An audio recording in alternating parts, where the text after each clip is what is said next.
Kalau kamu tertarik untuk bisa menaklukkan siapapun, bisa membuat siapapun itu tunduk atau mengikuti arahanmu, maka pada dasarnya kamu harus belajar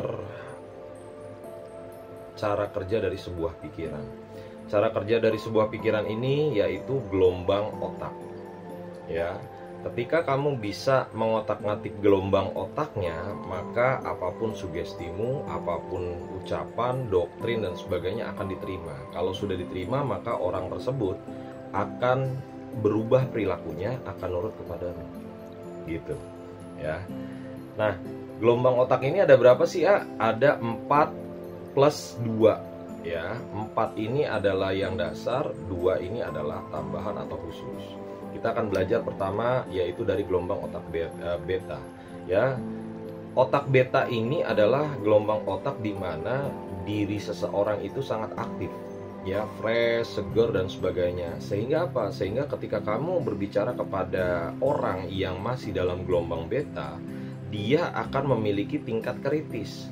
Dia akan memiliki sanggahan-sanggahan, pandangan-pandangan, dia akan melihat celah dan sebagainya, ya, karena betanya aktif.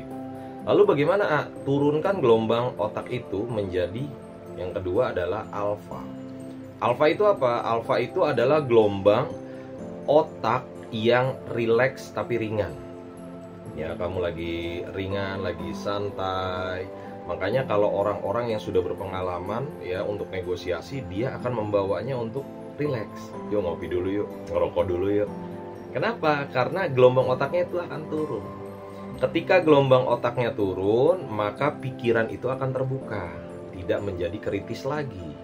Makanya orang-orang yang butuh ide itu butuh sekali untuk ketenangan.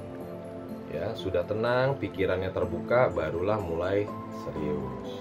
Nah, itu adalah gelombang otak alfa. Yang ketiga adalah theta. Theta ini adalah gelombang otak yang rileksnya mendalam. Contohnya apa? Contohnya sedang berdoa, sedang ibadah, sedang yoga, sedang tenang dan sebagainya. Nah, dalam theta inilah maka keajaiban-keajaiban terjadi. Pemrograman pikiran bawah sadar. Itulah kenapa ketika kamu nanti belajar hipnotis, belajar gendam, itu akan membawa gelombang otak itu kepada alfa, kepada theta mendalam. Ya, deep trance kalau orang bilang. Ketika dalam suasana theta inilah sugesti, doktrin, ucapan apapun dia akan melekat dan bahkan permanen di dalam hidup seseorang itu, sehingga dia akan meyakini menjadi sebuah kebenaran.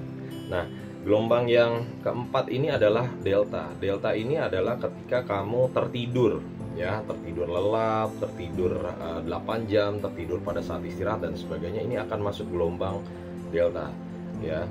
Nah, 4 gelombang ini kamu harus memahami benar bagaimana cara mengubahnya, bagaimana cara untuk bisa memanfaatkan ucapan, doktrin, sugesti dan sebagainya, ya. Jadi ini adalah 4 dasar daripada gelombang otak. Terus yang 2 lagi apa? Yang 2 lagi itu begini. Loh, kok begini? Apa maksudnya? Di atas beta ini ada yang namanya gamma. Gamma ini adalah gelombang otak yang kalau boleh dibilang istimewa, supranatural. Orang yang suka celetak-celetuk, awas lu jatuh, gini, awas lu nanti hujan, nanti kepleset, nanti begini, tapi kejadian. Nah, orang-orang yang biasa seperti itu, ucap kejadian, atau dalam hatinya dia ngebatin terus kejadian. Nah, ini biasanya memiliki gelombang gamma yang aktif sekali. Gelombang yang untuk katakanlah menembak siapapun, ya. Nah, terus ada lagi yang di bawahnya lagi, ya. Yang di bawahnya lagi ini, di bawah delta ini namanya epsilon. Epsilon ini adalah gelombang otak di mana kamu sering deja vu, sering mengalami mimpi-mimpi, sering mengalami penglihatan. Misalnya, wah nanti 7 hari ke depan kayaknya akan terjadi hujan deh, 3 hari ke depan kayaknya ada situasi yang bagaimana deh. Dan itu terjadi, ya. Orang-orang epsilon ini biasanya orang-orang yang dia, kalau bahasa Jerman itu ngahuleng itu suka merenung, ya kan, suka tenang, suka meditasi dan sebagainya. Itulah kenapa kalau orang-orang zaman dahulu gamma sama epsilonnya ini dia sangat aktif. dia sangat aktif. Makanya kan ada pepatah, coba kalau nanti orang-orang tua atau orang-orang sepuh nanti ngomong, ikutin ya, karena gamanya aktif. Oh nanti kamu kalau nikah misalnya, kalau ini tanggal sekian, tanggal sekian, tanggal sekian, jangan tanggal sekian, karena dia epsilonnya aktif ya. Percaya nggak percaya itu urusan Anda, tetapi ini memang terjadi. Nah ya, jadi pahamin gelombang otak ini secara benar, dan bagaimana kamu bisa membawa kepada gelombang-gelombang otak itu melalui apa? Melalui perilakunya. Kalau sudah tahu dasar gelombang otak, perilakunya sudah tahu, oh berarti kalau perilakunya begini, berarti dia dalam gelombang otak seperti ini.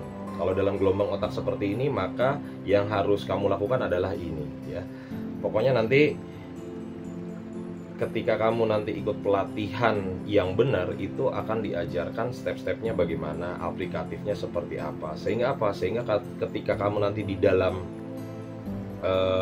kenyataan, di dalam dunia nyata ya, dunia kerja ya, pribadi, sosial dan sebagainya, kamu akan tahu dan bisa menggunakan ilmu untuk mengendalikan siapapun. Oke, salam gila dari saya.